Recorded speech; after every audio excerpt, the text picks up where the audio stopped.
scientific minds we have today.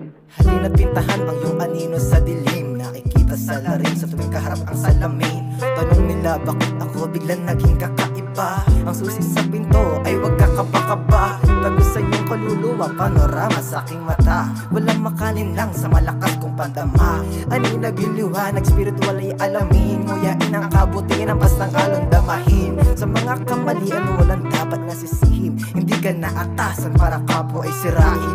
Pag nila'y nilayan, kamalayan ang sisirin. Umahon sa ilusyon, sa nega huwag ka magpabitin. Sa kalungkutan huwag ka paalipin. Hindi yan dahilan para buhay ay kitilin. Dapat ka bang mas ganahan dahil lahat maging ay bisig na. Kalikasan hudyat na ang kabuhayan.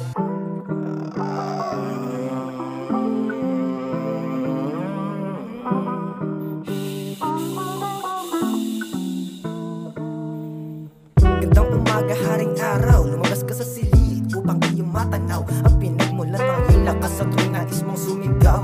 Pariha ba ng mga templo para isipan paano na imbento sa aking paglalayag, pag-ibig sa sarili at sabayan ng tamang tempo. Bawat kaganapan may sariling tiyempo. Hinubad ang kamalayan mula sa katawan kong templo.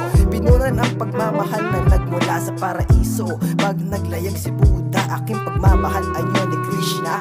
Tinitiyak ang buhay ay walang hanggan, ngunit lahat ay may hangganan. Hindi to paligsahan pauna, bagkus walang destinasyon. Katulad ng iyong imahinasyon, sulitin ang paglalakbay na tikom ang kamay. Kapayapaan, ibandera at pag-ibig iwagayway.